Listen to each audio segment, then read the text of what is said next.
भक्तों, अगर शनि महाराज की कुदृष्टि किसी भी भक्त पर पड़ जाए तो उसके सभी सुखों का नाश होना तय है। अगर आप चाहते हैं कि कुदृष्टि शनि देव की कभी भी आप पर ना पड़े, आपका जीवन हमेशा सुखद हो और उनकी असीम कृपा आप पर बनी रहे, तो आप शनि देव के इस प्रबल मंत्र का जाप अवश्य करें, क्योंकि यह मंत्र बहुत ही प्रबल और शक्तिशाली मंत्र है। इस मंत्र के नियमित 108 बार जाप करने से जीवन में आ रही बाधा और दुर्भाग्य समाप्त होता है। व्यक्ति की मनोकामनाएं शीघ्र ही पूरी होती हैं। घर में सुख शांति, धन और सौभाग्य बना रहता है। इसलिए प्यारे भक्तों, आप इस मंत्र का जाप अवश्य करें और सच्ची श्रद्धा के साथ करें, क्योंकि इस मंत्र के नियमित 108 बार जाप करने से आपका जीवन सुखों से भर जाएगा और शनि देव की कुदृष्टि कभी भी आप पर नहीं पड़ेगी।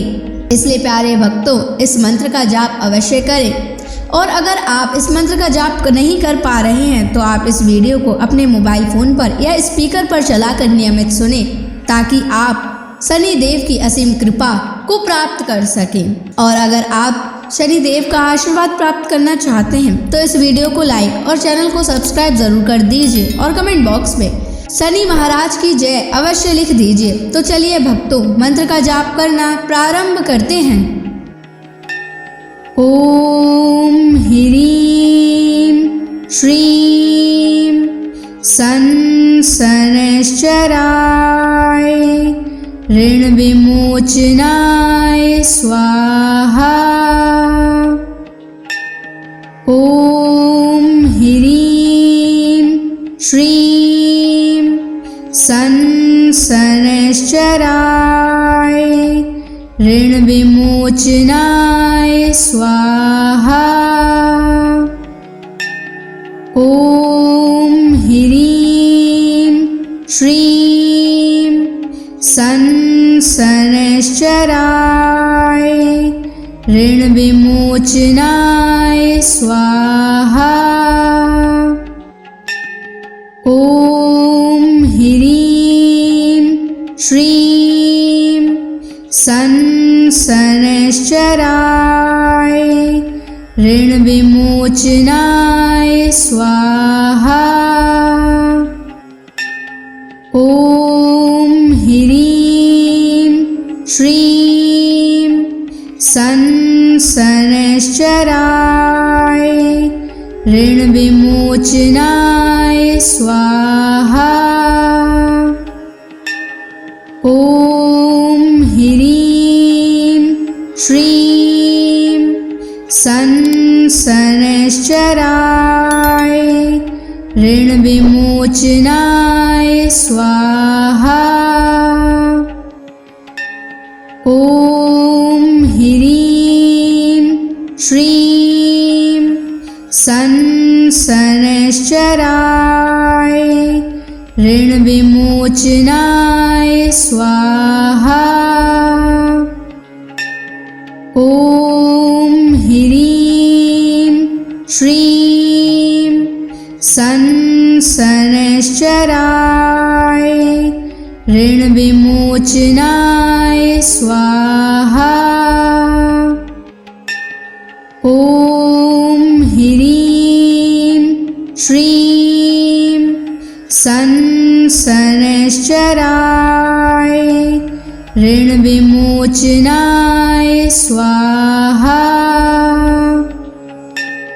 ओम ह्रीं श्रीं शनैश्चराय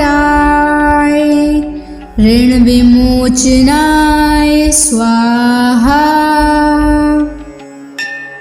ओम ह्रीं श्रीं शनैश्चराय ऋण विमोचनाय स्वाहा।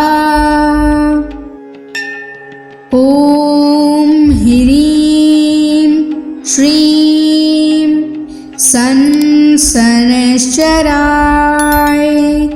ऋण विमोचनाय स्वाहा। ओम ह्रीं श्रीं शनैश्चराय ऋण विमोचनाय विमोचनाय स्वाहा। ॐ ह्रीं श्रीं शनैश्चराय ऋणविमोचनाय स्वाहा।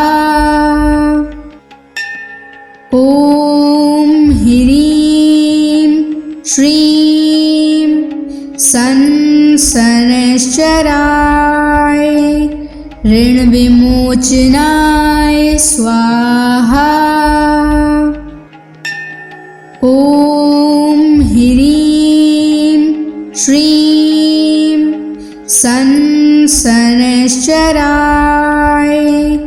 ऋणविमोचनाय स्वाहा।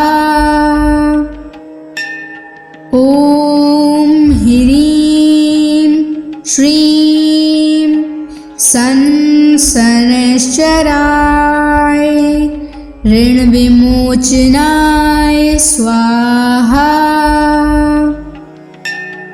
ॐ ह्रीं श्रीं शनैश्चराय ऋणविमोचनाय स्वाहा। ॐ ह्रीं श्रीं शनैश्चराय ऋणविमोचनाय स्वाहा। ॐ ह्रीं श्रीं शनैश्चराय ऋणविमोचनाय स्वाहा। ॐ ह्रीं श्रीं शनैश्चराय ऋणविमोचनाय स्वाहा। ॐ ह्रीं श्रीं शनैश्चराय ऋणविमोचनाय स्वाहा। ॐ ह्रीं श्रीं शनैश्चराय ऋणविमोचनाय स्वाहा। ॐ ह्रीं श्रीं शनैश्चराय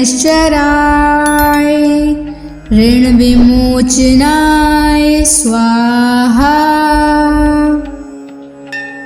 ॐ ह्रीं श्रीं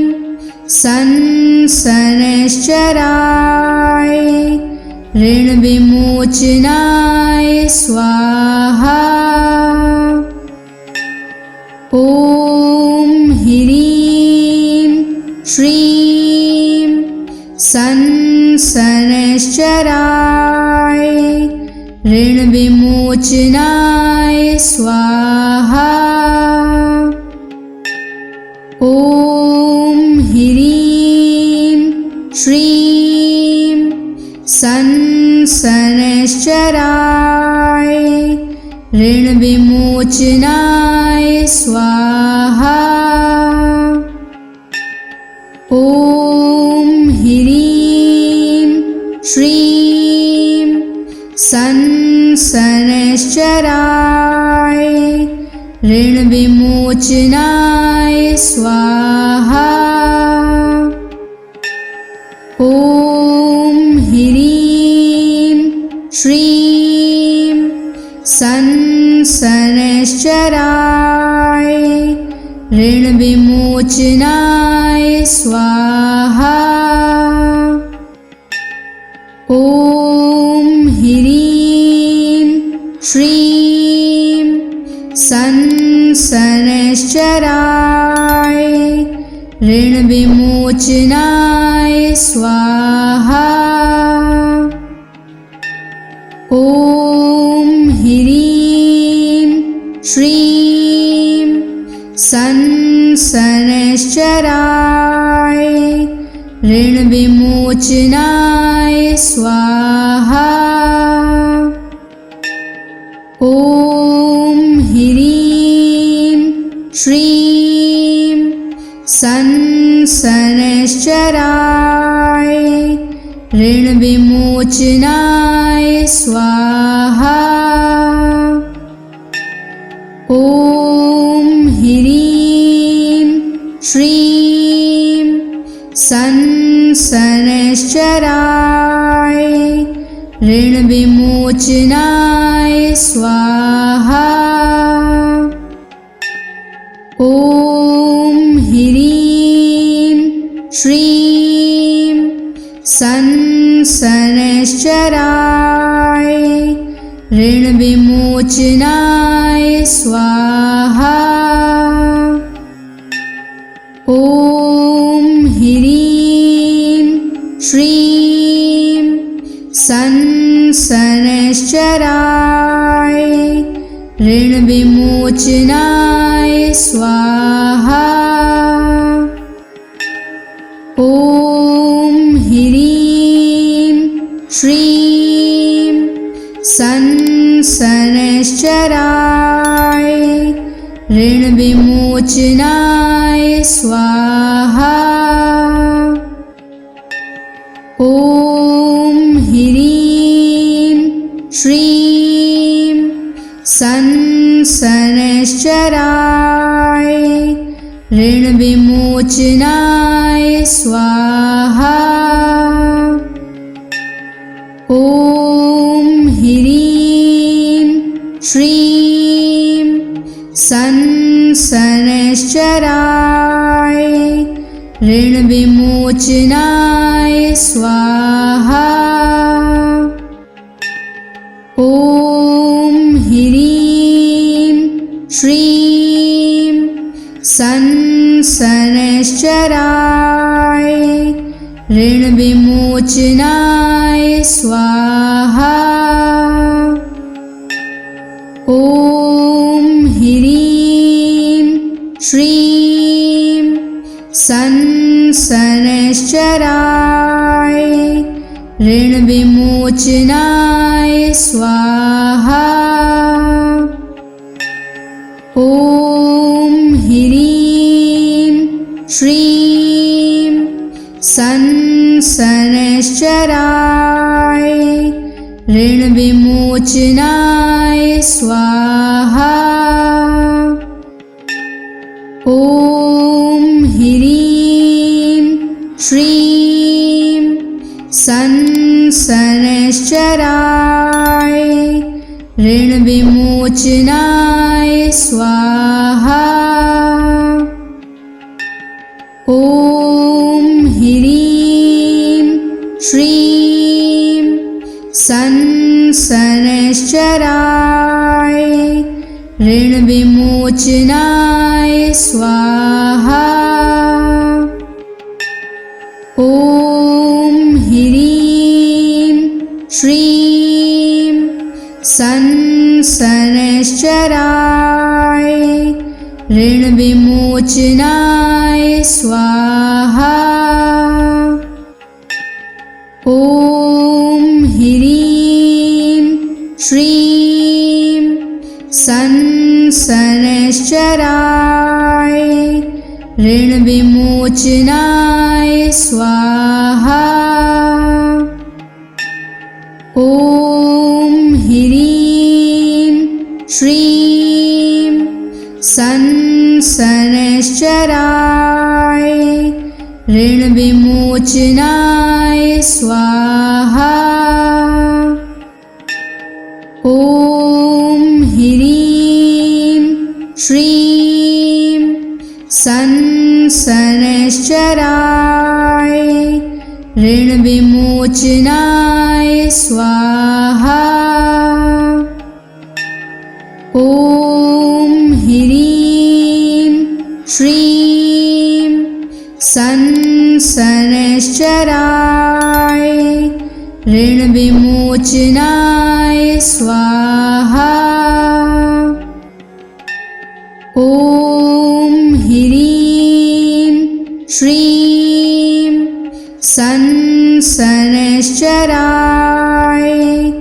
ऋण विमोचनाय स्वाहा। ॐ ह्रीं श्रीं शनैश्चराय ऋण विमोचनाय स्वाहा। ॐ ह्रीं श्रीं शनैश्चराय ऋण विमोचनाय स्वाहा। ॐ ह्रीं श्रीं शनैश्चराय ऋण विमोचनाय स्वाहा।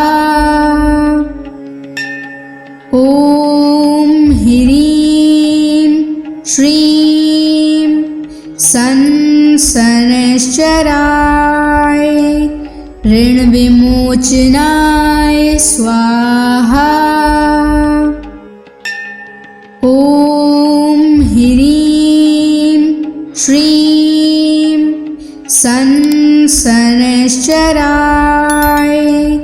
ऋण विमोचनाय स्वाहा। ॐ ह्रीं श्रीं शनैश्चराय ऋण विमोचनाय स्वाहा। ॐ ह्रीं श्रीं शनैश्चराय ऋण विमोचनाय स्वाहा। ॐ ह्रीं श्रीं शनैश्चराय ऋण विमोचनाय स्वाहा। ॐ ह्रीं श्रीं शनैश्चराय ऋण विमोचनाय स्वाहा। ॐ ह्रीं श्रीं शनैश्चराय ऋण विमोचनाय स्वाहा।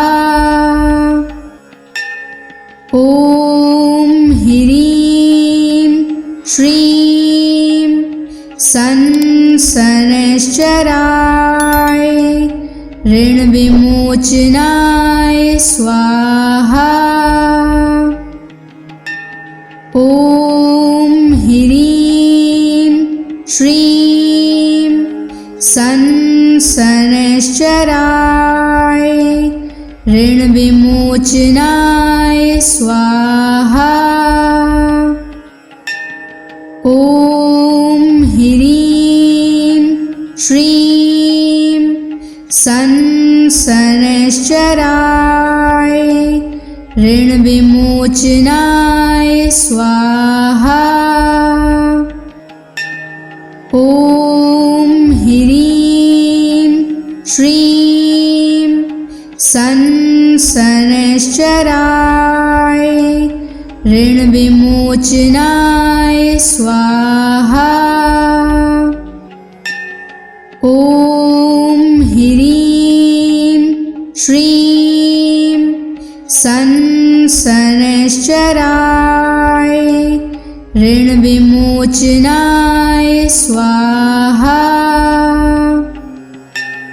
ॐ ह्रीं श्रीं शनैश्चराय ऋण विमोचनाय स्वाहा। ॐ ह्रीं श्रीं शनैश्चराय ऋण विमोचनाय स्वाहा। ॐ ह्रीं श्रीं संसनश्चराय ऋणविमोचनाय स्वाहा। ॐ ह्रीं श्रीं संसनश्चराय ऋणविमोचनाय स्वाहा। ॐ ह्रीं श्रीं संसनश्चराय ऋणविमोचनाय स्वाहा। ॐ ह्रीं श्रीं संसनश्चराय ऋणविमोचनाय स्वाहा। ॐ ह्रीं श्रीं संसनश्चराय ऋणविमोचनाय स्वाहा। ॐ ह्रीं श्रीं संसनश्चराय ऋणविमोचनाय स्वाहा। ॐ ह्रीं श्रीं संसनश्चराय ऋणविमोचनाय स्वाहा। ॐ ह्रीं श्रीं संसनश्चराय ऋणविमोचनाय स्वाहा। ॐ ह्रीं श्रीं संसनश्चराय ऋणविमोचनाय स्वाहा।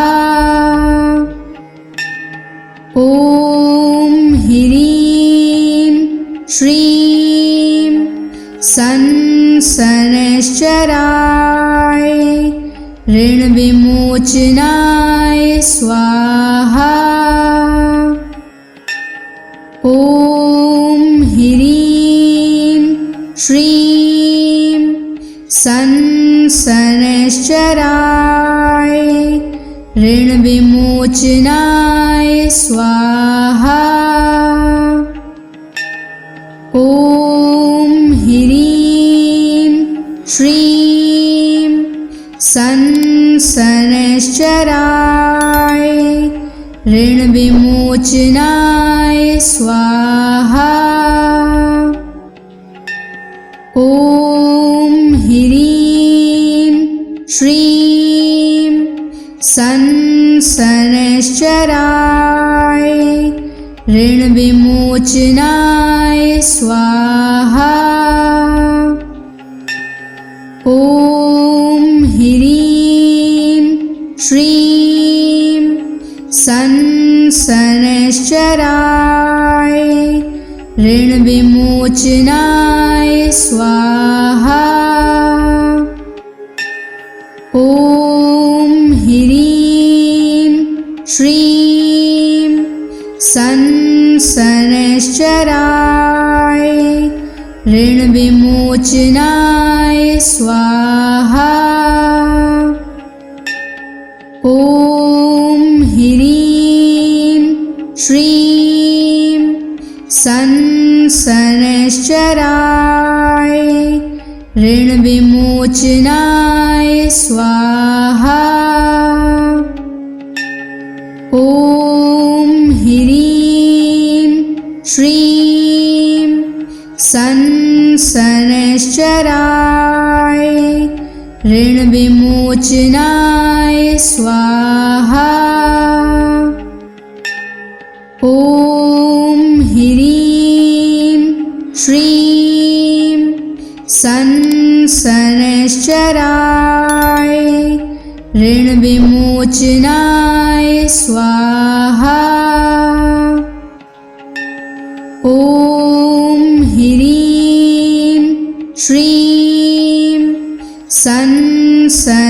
शनैश्चराय ऋणविमोचनाय स्वाहा। ॐ ह्रीं श्रीं शनैश्चराय ऋणविमोचनाय स्वाहा। ॐ ह्रीं श्रीं शनैश्चराय ऋणविमोचनाय स्वाहा। ॐ ह्रीं श्रीं शनैश्चराय ऋणविमोचनाय स्वाहा। ॐ ह्रीं श्रीं शनैश्चराय ऋणविमोचनाय स्वाहा। ॐ ह्रीं श्रीं शनैश्चराय ऋणविमोचनाय स्वाहा। ॐ ह्रीं श्रीं शनैश्चराय ऋणविमोचनाय स्वाहा। ॐ ह्रीं श्रीं शनैश्चराय ऋणविमोचनाय स्वाहा। ॐ ह्रीं श्रीं शनैश्चराय ऋणविमोचनाय स्वाहा। ॐ ह्रीं श्रीं शनैश्चराय ऋणविमोचनाय स्वाहा। ॐ ह्रीं श्रीं शनैश्चराय ऋणविमोचनाय स्वाहा। ॐ ह्रीं श्रीं शनैश्चराय ऋणविमोचनाय स्वाहा।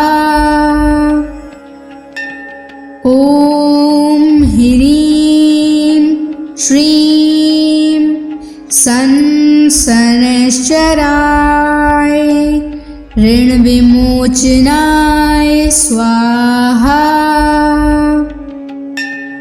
ॐ ह्रीं श्रीं शनैश्चराय ऋणविमोचनाय स्वाहा। ॐ ह्रीं श्रीं शनैश्चराय ऋणविमोचनाय स्वाहा। ॐ ह्रीं श्रीं शनैश्चराय ऋणविमोचनाय स्वाहा। ॐ ह्रीं श्रीं शनैश्चराय ऋणविमोचनाय स्वाहा। ॐ ह्रीं श्रीं शनैश्चराय ऋणविमोचनाय स्वाहा।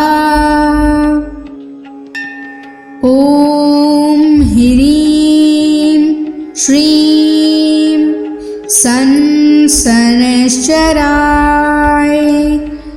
ऋणविमोचनाय स्वाहा।